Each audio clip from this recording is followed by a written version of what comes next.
ازيكم عاملين ايه؟ يا رب تكونوا بخير. النهاردة موضوعنا او كلامنا هو شوية رسايل او شوية كلام بقولهم لنفسي بصوت عالي وبقولهم لكم كمان، يمكن يكون في حد زيي محتاج يسمع الكلمتين دول. فمن غير ما اطول عليكم اكتر من كده، جهزوا مشروبكم المفضل واقعدوا في مكان هادي ومريح وتعالوا نسمع سوا. الصراحة ان انا النهاردة مش عارفة ابدأ الكلام منين ولا من انهي اتجاه، بس خلونا نبدأ كلامنا النهاردة بسؤال بسأله ليكم وبسأله لنفسي معاكم، والسؤال ده لكل حد بيفكر كتير أو حتى شايل هم الدنيا على كتافه. السؤال هنا بيقول ايه؟ هيحصل ايه لو سيبنا كل حاجة على ربنا؟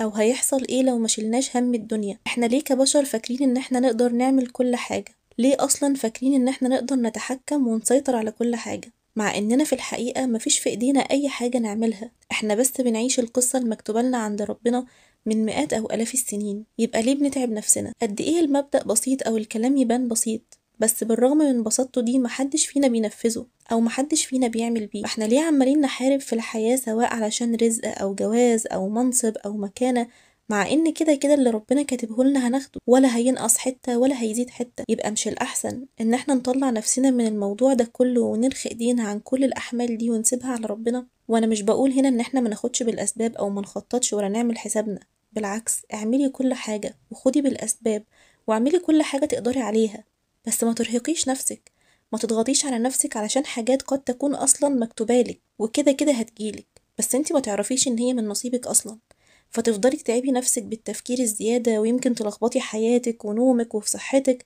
وفي الآخر الحاجات دي هتلاقيها من نصيبك. طب تخيلي معايا كده لو كنت هديتي من الأول وسبتيها لربنا، هو يدبرها لك في الوقت المناسب وبالطريقة المناسبة، كانت الحاجة دي هتجيلك على طبق من ذهب من غير ما تكوني تعبتي التعب ده كله. أصل خلي بالك المكتوب كده كده هتشوفيه وكده كده هيحصل لك، المكتوب مفيش منه هروب. تعيشي حياتك بهدوء من غير ستريس ولا ضغط نفسي، وفي كل الأحوال الحياة كده كده هتعدي، سواء بالعصبية أو بالضغط النفسي أو سواء بالهدوء، فخليها تعدي أحسن بهدوء.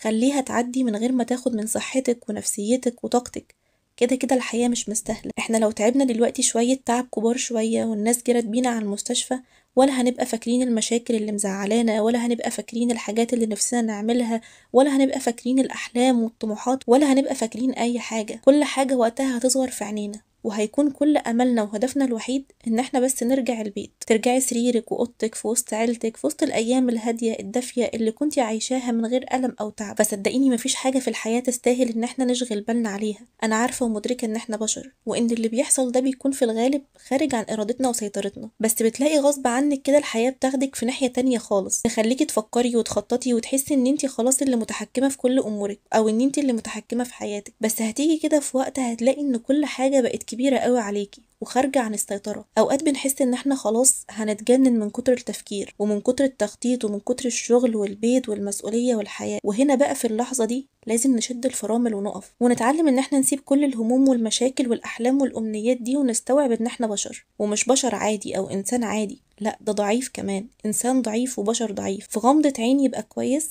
وفي غمضة عين تانية محدش هيبقى عارف هو ماله ولا ايه اللي حصله، ده كان لسه كويس معانا من شوية، ايه اللي حصل؟ محدش هيبقى فاهم حاجة. فالحياة سريعة جدا وبتجري بينا بسرعة جدا، واحنا من سرعتها دي بقينا مجبرين ان احنا كمان نجري معاها علشان نلحق الشغل في ميعاده، ونلحق البصمة، ونلحق قطر الجواز، ونلحق المشاكل قبل ما تحصل، ونلحق نخلص المسؤوليات والجمعيات والأقساط. عايشين بس في حياتنا علشان نلحق، وفي وسط ما احنا عايشين عشان نلحق نسينا ان احنا نعيش، نسينا اصلا ان اللي احنا بنلحق نخلصه ده هو حياتنا. طب وبعدين استفدنا ايه؟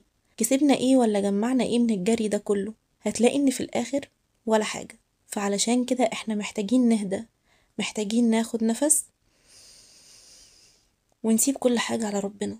احنا مفيش في ايدينا غير اللحظة اللي احنا عايشينها دلوقتي، ولو جينا نركز عليها هنلاقي ان احنا مش عايشينها اصلا. هتلاقي نفسك يا اما في الماضي يا اما في المستقبل، نادرا قوي لو لقيتي نفسك هنا في الحاضر، بل يمكن تكوني اصلا بتسمعي كلامي دلوقتي وتفكيرك برضو مش هنا، او دماغك كلها مهياش هنا، وده غلط لان الماضي خلاص راح، ما نقدرش نرجعه ولا نقدر نغيره. الحاجة الوحيدة اللي نقدر نعملها في الماضي هي اننا نتعلم منه وناخد منه الدرس والعبرة، لكن ما نعيش فيه. والمستقبل ده بقى في ايد ربنا، يمكن احنا اصلا نكون مش موجودين فيه، الله اعلم هنبقى موجودين او لا، فليه نشيل همه ونقلق عليه؟ خلي المجهول مجهول، ما تحاوليش توصلي له قبل اوانه، سواء بقى بخوفك على حد بتحبيه، او سواء على زواج بتسعيله، او على اي حاجه خارجه عن سيطرتك، لانها مادام خارجه عن السيطره يبقى خلاص ما نقدرش نعمل فيها حاجة، فنسيبها لربنا ونهدى ونطمن ونصلي ونقول يا رب. امال احنا عندنا رب ليه؟ مش علشان لما نكون مش قادرين ومش عارفين نقول يا رب؟ صدقيني هو ده طريق الراحة الوحيد. قولي يا رب وخلاص وما تفكريش، مش تدعي وبعدين ما تدعي برضو تقعدي تشغلي دماغك وتقعدي تفكري. اوعي تشغلي دماغك ولا تفكري ولا تخططي لنفسك. بصي حواليكي كده على اي حد في حياتك بيشغل دماغه، اكيد هتلاقي واحد او اتنين هتلاقي دماغه دي بتهلكه على طول، لكن اللي سايبها على ربنا هو ده اللي ربنا بيدبر له فعلا، وهو ده اللي عارف معنى السعادة الحقيقية. عارفين يا بنات احنا محتاجين ايه؟ بجد والله احنا محتاجين نثق في ربنا اكتر، نثق فيه لدرجة ان احنا ما نفكرش في اي حاجة في حياتنا مهما كانت، ما نفكرش فيها. اللي هو يا رب قدر لي الحاجة اللي تعلم ان هي خير ليا، ولما ربنا يقدرها لك يبقى خلاص عندك ثقة ويقين تام ان هي مادام حصلت يبقى اكيد هو ده الخير. او يا رب مثلا انا نفسي في المكانة الفلانية او في الناس الفلانية او في الصحبة الفلانية، فتلاقي ربنا ممكن ياخدك يحطك في مكان تاني خالص، لا كان على البال ولا على النية ولا على الخاطر، فبرضه وقتها تسلمي وتقولي يا رب أكيد هو ده الخير. قرأت مرة جملة بتقول التسليم لله يعني إيقاف المعاناة. ما تعنديش، سيبي ربنا ييسرها لك، هو أعلم بالخير ليكي. احنا والله ما نعرف حاجة، بنكون شايفين الحاجة من بره جميلة ومبهرة وفيها الخير لينا، بس ده بيكون الظاهر، لكن جواها ربنا هو اللي عالم بيه. فاوعي تدعي بحاجة معينة علشان ممكن من كتر إلحاحك ودعائك ربنا يستجيب ليكي، فتبقى الحاجة اللي انت دعيتي عليها دي نقمة في حياتك بدل ما تكون نعمة، وفي الآخر هتقولي يا ريتني ما دعيت. فدايما ادعي ان ربنا يقدر لك الخير حيث كان، واطمني بقى وامشي وانت مغمضه خلاص، لان ربنا هياخدك كده ويحطك في المكان الصح ليكي المناسب ليكي في الوقت كمان المناسب ليكي. حتى لو كنتي شايفه انه مش مناسب او مش صح، برضه ثقي في ربنا، هو يعلم وانت ما تعلميش اي حاجه. احنا نظرتنا قصيره جدا ومحدوده جدا، يا دوب شايفين تحت رجلينا، واوقات بنفكر ان احنا عارفين كل حاجه، بس والله في الحقيقه احنا ما نعرفش اي حاجه وعلى الله حكايتنا خالص. فاوعي تكبري او تعندي، دربي قلبك وعقلك على الاستسلام لربنا، وسيبيها بقى واتفرجي على اللي هيحصلك. اصلا مجرد تخيل الفكرة مريح جدا، تحس انك كده زي الطفل الصغير اللي معتمد على ابوه وامه في كل حاجة، وهو ماشي يضحك ويلعب ومش شايل هم للدنيا. ولله بقى المثل الاعلى. خليكي زي الطفل ده كده، او حتى قولي لنفسك كده انا دلوقتي طفلة صغيرة ومعرفش اي حاجة في الدنيا الكبيرة دي، وعلشان انا معرفش وقدراتي صغيرة ومش فاهمة اي حاجة، فانا هسيب كل حاجة على ربنا. انا عارفة ان الموضوع في البداية هيبقى صعب وتقيل، خصوصا لو انتي متعودة تشيلي مسؤولية كل حاجة حواليكي، بس انا بقولك الكلام ده لمصلحتك، علشان ما تجيش في وقت من الاوقات تقعي فيه من طولك، والمفاجأة اللي هي اصلا مش مفاجأة ان الحياة هتستمر من بعدك عادي. فما تفكريش ان انتي او انت او انا حتى ان احنا اللي ممشيين الدنيا او احنا اللي بندير الحياة. بالعكس خالص، الحياة هي اللي ممشيانا كلنا، هي اللي بتجرينا كلنا. فتعالوا النهاردة نعمل كل حاجة بالراحة وهدوء، نبطل نشتغل بسرعة، نبطل نخلص مشاورنا بسرعة، نبطل ننجز اللي ورانا بسرعة. أنا عايزة من النهاردة كل حاجة بهدوء. خلوا اللي عايز يجري يجري واللي عايز يسابق يسابق، خلوا الحياة تجري زي ما هي عايزة، واحنا نمشي فيها براحتنا، ونمشي فيها موقنين ان مفيش حاجة هتفوتنا، وان اللي مكتوب لنا كده كده هيحصل لنا وهنشوفه.